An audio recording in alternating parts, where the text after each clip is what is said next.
भी जिन व्यूअर्स ने लिया, मैं तो राय यही दूंगा कि पोजिशनली इसको होल्ड करना चाहिए, क्योंकि कहीं ना कहीं अगर कोई सेक्टर अच्छे से काफी कंसोलिडेशन के बाद ब्रेकआउट कर रहा है तो उसे होल्ड करना चाहिए, हमें अच्छी मूव्स मिल सकती है। इंपॉर्टेंट थिंग आईसीआईसीआई बैंक में ये देखने वाली कि इसका जो लास्ट लोअर हाई फॉर्मेशन था वो लगभग 769 के पास था, और आज इसने अपना 769 का लेवल भी एटलीस्ट अभी तक क्रॉस करके रखा हुआ है। तो बैंक निफ्टी में जब हम समझ रहे हैं बुलिश है, आईसीआईसीआई बैंक में काफी अच्छी रिलेटिव स्ट्रेंथ है, तो अगर इसे पोजिशनली होल्ड करे तो कोई बड़ी बात नहीं कि आने वाले दिनों में हम 820 से 825 तक के भी टारगेट्स इसमें देख सकते हैं। ये पोजिशनल व्यू मैंने गेम के पर्सपेक्टिव से नहीं बोल रहा, एक पोजिशनल स्विंग ट्रेड के हिसाब से मैं आपको बता रहा हूँ कि अगर कोई होल्ड करे तो 755 760 के लेवल्स होल्ड करता है तो 820 तक के भी लेवल्स देखने को मिल सकते हैं आईसीआईसीआई बैंक में। अगर आप पोजिशनली होल्ड करते हैं तो 820 825 तक की चाल आएगी, गेम के लिहाज से नहीं लेकिन अदरवाइज भी एक अच्छी कॉल के तौर पर आप इसे ट्रेड कर सकते हैं। फंडामेंटली तो ऑब्वियसली बात है, कोई दो राय नहीं है, देश का सबसे बड़ा निजी बैंक है, लेकिन फिर भी आप फंडामेंटली टेक्निकली भी इसे 825 तक के टारगेट्स के लिए देख सकते हैं। गौरव भी हमारे साथ मौजूद है। गौरव, मार्केट्स को लेकर आपका व्यू, क्योंकि बढ़िया तेजी बाजार में देखने को मिली और अभी भी जारी है, क्या करें बाजार में आगे, क्या लेवल्स, क्या रणनीति? Good afternoon. देखिए, जैसे कल हम चर्चा कर रहे थे कि बैंक निफ्टी जो है वो एक 700-800 पॉइंट का मूव देख सकती है, तो एक हमने देखा, कल हमने ये भी चर्चा की थी कि आउट परफॉर्मेंस जो है वो शुरू हो सकता है बैंक निफ्टी में, वो भी हमको देखने मिल रहा है। यहाँ पे अभी जो इमीडिएट लेवल्स है, स्पॉट लेवल की अगर बात की जाए तो 36,750 के आसपास में, जहाँ पे 59 और 89 एक्सपोनेंशियल मूविंग एवरेज वहीं पे अराउंड प्लेस्ड है। आज की क्लोजिंग अगर इसके ऊपर हो जाती है तो 37,500 के लिए जो रोड्स है फिर और ओपन हो जाएंगे। रही बात निफ्टी की, जैसे हमने कल कहा था कि 17,650 की क्लोजिंग इम्पोर्टेंट है, फिलहाल कंफर्टेबली उसके ऊपर ट्रेड कर रहा है। यहीं पे अगर आसपास क्लोजिंग होती है तो 17,650 से स्टॉप लॉस से बाय किया जा सकता है, और ऊपर में 18,000 तक के लेवल एक बार निफ्टी जो है वो छू सकता है। तो यहाँ पे दोनों का जो है रुझान वो पॉजिटिव ही रहेगा। आज की क्लोजिंग जो है वो एक इम्पोर्टेंट बन जाती है कि वो दर्शाएगी कि आपको कहाँ तक ये जो इंडिसेस है वो कहाँ तक जा सकते हैं या कितनी स्ट्रेंथ इसमें है। चलिए, तो अब कुछ कॉल्स का भी सिलसिला शुरू करते हैं और शुरुआत करते हैं मिराज आपके साथ। पहली कॉल, मिराज, आप कौन सी देख रहे हैं मार्केट्स को लेकर? कल आपने बैंक्स फाइनेंशियल्स पे मेजर थ्रस्ट दिया था, एसबीआई शानदार कॉल, बजाज फाइनेंस शानदार कॉल, तो आज आपने कौन सा नाम चुना है, पहला नाम? पहला नाम आज सुमित जी मैंने डिफेंस स्पेस से चुना हुआ है, एचएएल का। एक काफी लंबे समय से एक इसमें कंसोलिडेशन हो रहा था, 10 से 15 दिन में एक अच्छा कंसोलिडेशन होने के बाद आज ऑलमोस्ट ब्रेकआउट आता हुआ दिख रहा है इसमें। तो यहाँ पे एचएएल में बाय करने की सलाह दूंगा। 1215 का स्टॉप लॉस लगाइए और 1380 का टारगेट रखिए। 1380 का टारगेट, 1215 का एक स्टॉप लॉस, और एचएएल हिंदुस्तान एरोनॉटिक्स लिमिटेड जिसके ऊपर आप दाव लगा सकते हैं। वैसे भी ये बड़ा ट्रिगर इसके लिए इस तिमाही के नतीजों से ज़्यादा रहेगा बजट, और बजट में शायद अगर कुछ भी डिफेंस रिलेटेड घोषणाएं होती हैं तो ये सेक्टर ही पूरा बज़ में आ जाता है। तो डिफेंस स्पेस की कंपनीज और बजट से भी एक बड़ा ट्रिगर बनेगा, लेकिन 1380 के टारगेट्स के लिए आप इमीडिएटली से देख सकते हैं। करीब 1215 का एक स्टॉप लॉस मेंटेन करेंगे। मिराज की तरफ से खरीदारी की राय है, 1258 का मौजूदा स्तर है। गौरव, आपकी तरफ से पहली कॉल कौन सी होगी? कल एक शानदार तेजी दीपक फर्टिलाइजर में थी, बढ़िया तेजी देखने को मिली, तो उसके बाद कोई नया तरकश में बाण आपके? देखिए, वेल्सपन इंडिया एक अच्छा लग रहा है। ये स्पेस जो है वो काफ़ी बजिंग हो रहा है, यहाँ पे काफ़ी स्टॉक्स इस स्पेस में भाग चुके हैं। यहाँ पे अगर वेल्सपन इंडिया देखेंगे दो चीज़ें हो जाती हैं। अभी तकरीबन 150.5 पे ट्रेड कर रहा है ये। आवली चार्ट या अगर 4 आवली चार्ट अगर आप देखेंगे तो उसमें एक अच्छा ब्रेकआउट हमको देखने मिला। स्टॉक ऊपर गया था, वापस अभी रिटेस्ट हुआ है और वापस एक पॉजिटिव कैंडल बना के ऊपर जा रहा है। वॉल्यूम पार्टिसिपेशन इसमें काफ़ी बेहतरीन हो रहा है। इशिमो के हिसाब से देखा जाए डेली चार्ट्स पे तो काफ़ी एक अच्छा पैटर्न यहाँ पे बन रहा है और बड़ी तेजी आपको 10% की अपसाइड आपको देखने मिल सकती है। तो मैं समझता हूँ यहाँ पे काफ़ी जो वॉल्यूम और इशिमो के हिसाब से लग रहा है कि 146.5 ₹4 का स्टॉप लॉस और 165 रुपये के लक्ष्य के लिए आप उसको प्ले कर सकते हैं। तो वेल्सपन इंडिया जो है वो मेरा पहला जो है वो रिकमेंडेशन रहेगा। तो वेल्सपन इंडिया पहली रिकमेंडेशन, करीब करीब 2.5% की तेजी के साथ 151 के स्तरों पर कामकाज कर रहा है। ₹4.25 की तेजी देखने को मिल रही है और दिन के ऊपरी स्तरों के करीब ही फिलहाल ट्रेड करता है। वैसे भी टेक्सटाइल स्पेस का जो टेलविंड है कि टेक्स की तरफ से सुबह जो Q3 की अपडेट आए उसके बाद पूरे स्पेस में बस बनता हुआ दिखाई पड़ा और ₹165 के टारगेट्स के लिए आप खरीदारी करें। 146.50 का एक स्टॉप लॉस यहाँ पर मेंटेन करके चल सकते हैं। अमित, क्योंकि आपके पोर्टफोलियो में सिर्फ एक स्कोप है एक कॉल के बदलाव का, तो वो इकलौती कॉल कौन सी होगी? सुमित जी, मैं ऐड करना चाहूंगा पिडिलाइट इंडस्ट्रीज।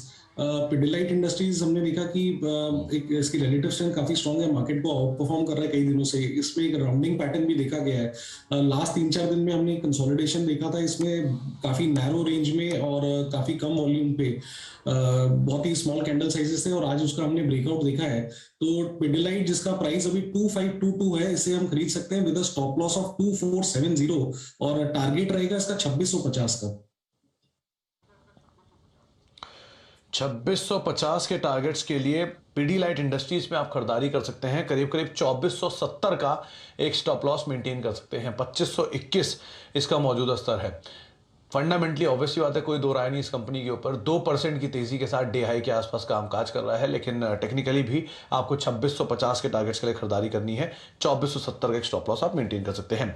मेराज, दूसरी कॉल HCL के बाद कौन सी होगी आपकी तरफ से? सुमित जी, दूसरी कॉल में IEX जोड़ना चाहूंगा। यदि 75 मिनट चार्ट में मैं इसका स्ट्रक्चर देखता हूं तो एक ट्रायंगल ब्रेकआउट आता हुआ दिख रहा है इसमें आज के दिन में, और यदि डेली चार्ट पैटर्न्स में देखो तो वहां पे भी एक कंसोलिडेशन ब्रेकआउट दिख रहा है, जो ब्रेकआउट कल ही हो चुका था और आज स्टॉक सस्टेन कर रहा है। वॉल्यूम्स दोनों ही दिनों में काफी अच्छे थे स्टॉक में, तो ओवरऑल एक ऊपरी स्तरों से एक अच्छा खासा करेक्शन होके फिर नीचे डबल बॉटम सपोर्ट बना के स्टॉक चलता हुआ दिख रहा है। तो मुझे लगता है यहाँ से इस स्तरों पर 262 के आसपास स्टॉक को खरीद सकते हैं। 252 का एक स्टॉप लॉस लगाइए और 295 का टारगेट बनता है इसमें।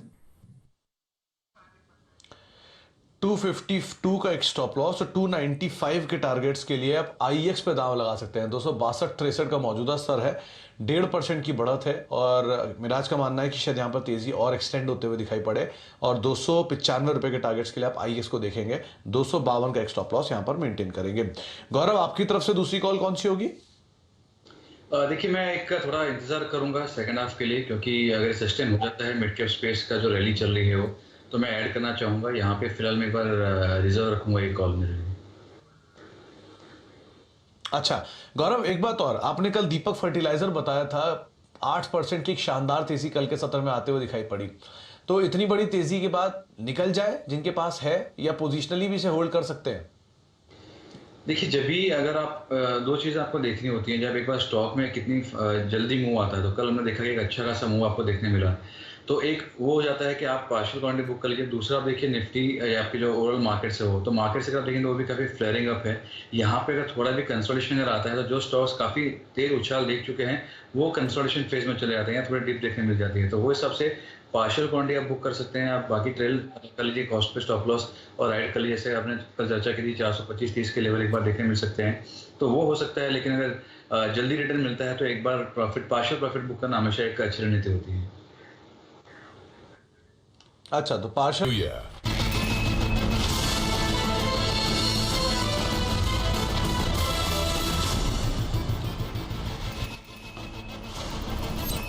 अब देख रहे हैं खिलाड़ी नंबर 1। 3 खिलाड़ी हमारे साथ मौजूद हैं जिनसे हम बातचीत कर रहे हैं, उनके पोर्टफोलियो में नजर डाल रहे हैं। मार्केट्स में थोड़ी सी हायर लेवल से ईज आउट जरूर हुआ है, प्रॉफिट टेकिंग तो नहीं कहेंगे, लेकिन हाँ थोड़ी बहुत रेंज बाउंड और रेंज में थोड़ा नीचे के स्तर, यानी कि 17,700 से स्लाइटली नीचे, और 17,687 की 88 के स्तरों पर निफ्टी अभी ट्रेड करता दिखाई पड़ा। लेकिन हाँ, जो लोअर लेवल से पुल बैक है मार्केट उसको होल्ड कर रहा है, सस्टेन कर रहा है। 1/4% की बढ़त देखने को मिल रही है।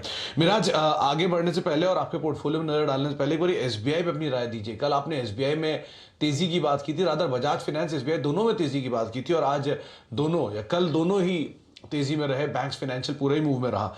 इन दोनों कॉल्स में, क्योंकि आप एग्जिट अगर कर भी गए हैं, तो क्या पोजिशनली बना रहा जा सकता है? नहीं सुमित जी, बजाज फाइनेंस में हालांकि मैंने शो के फॉर्मेट के हिसाब से एग्जिट किया हुआ है।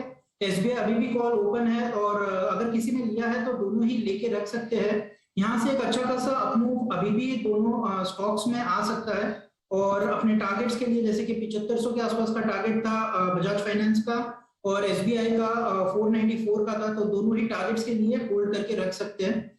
एक जो तेजी बैंकिंग और फाइनेंशियल्स में है वो बरकरार रहेगी, वही हमारा अभी भी व्यू कंटिन्यू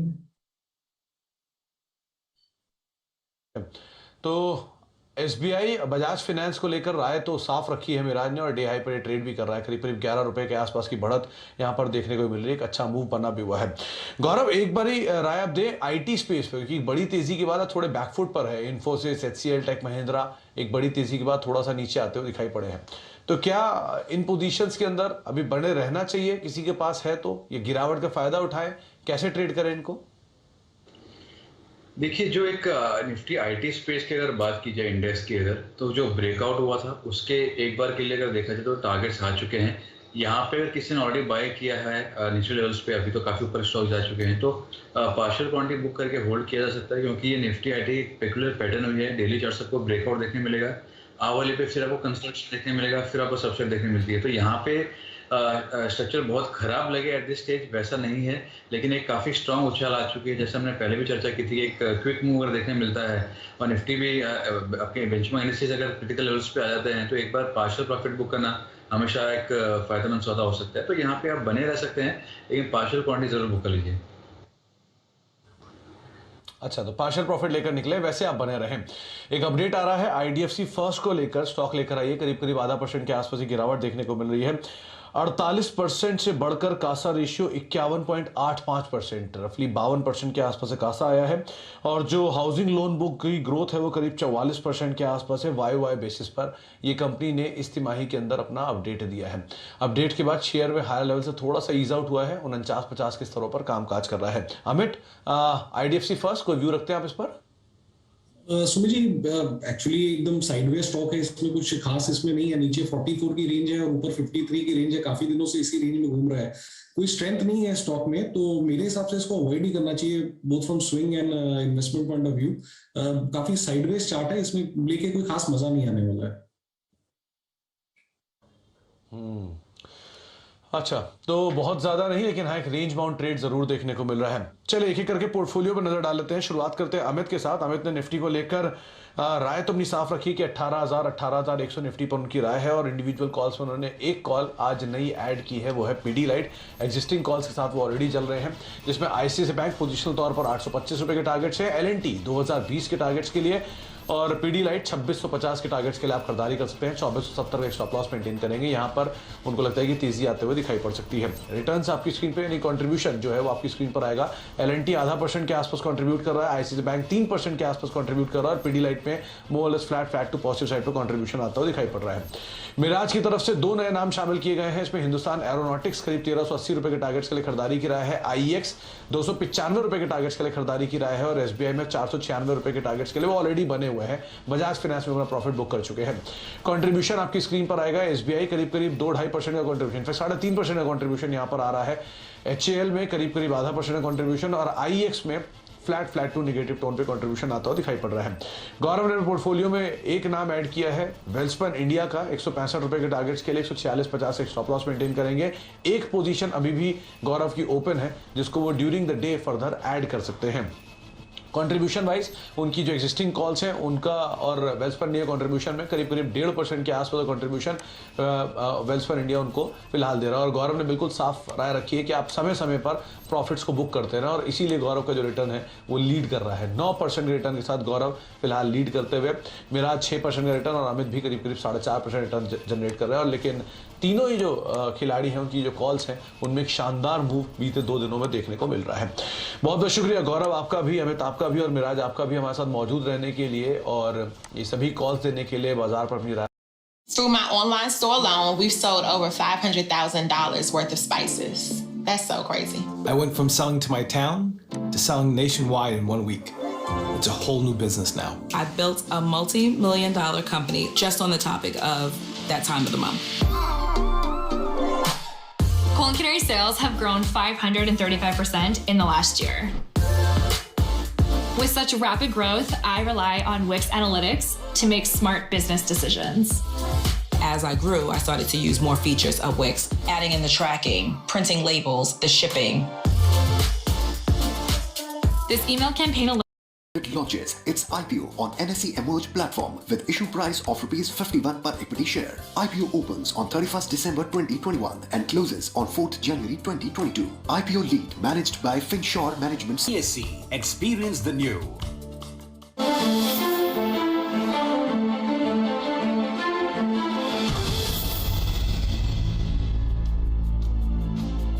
प्रवेश कर रहे हैं सीएनबीसी आवाज और इबेक्स कैश के शानदार स्टूडियो में। CNBC आवाज ईबिक्स कैश स्टूडियो में आपका स्वागत है। मैं हूं मनीषा गुप्ता और वॉल्यूम्स और सप्लाई कम होने की वजह से NCDX पर गुआर की कीमतों में दूसरे दिन भी चढ़ी हुई हैं।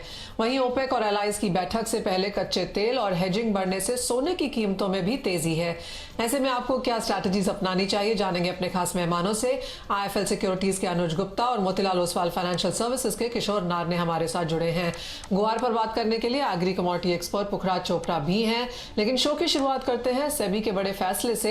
दरअसल सेबी ने वॉल्ट मैनेजर्स बनाने को लेकर नियम जारी कर दिए हैं। हमने पहले जिस तरह की कंसल्टेशन और ड्राफ्ट पॉलिसी सेबी ने जारी करी थी, काफी हद तक ये उसी के मद्देनजर है। कोई बहुत ज्यादा चेंजेस इसमें नहीं है। आपकी नेटवर्थ क्या हो, कितने साल का एक्सपीरियंस हो, वॉल्ट मैनेजिंग, ट्रांसपोर्टेशन, ये सभी कुछ यहाँ पर वॉल्ट मैनेजर्स को ही करना होगा।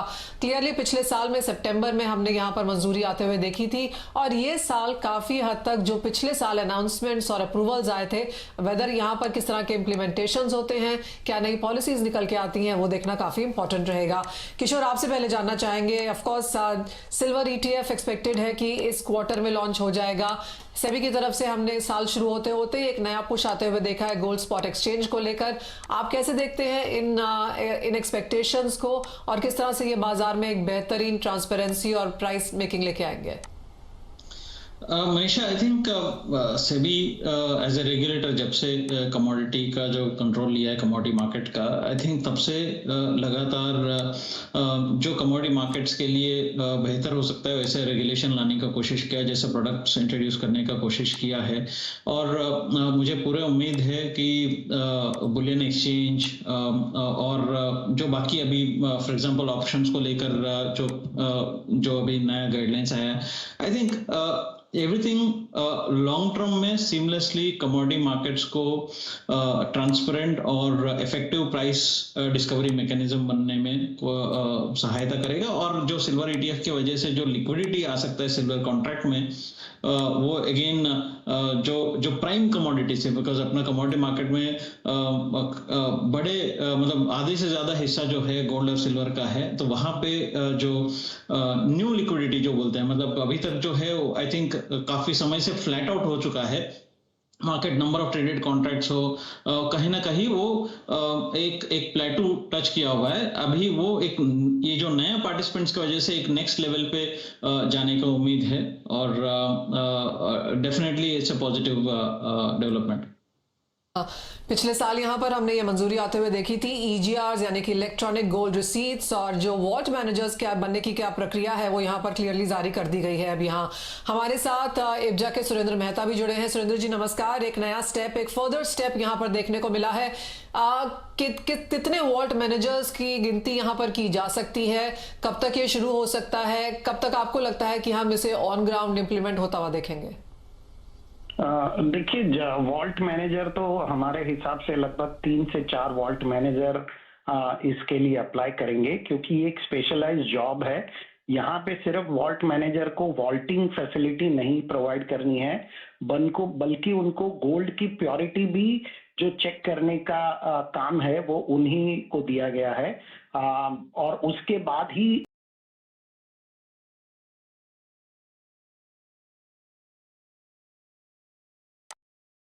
इलेक्ट्रॉनिक गोल्ड रिसीट या बुलियन डिपॉजिट रिसीट जारी हो सकती है।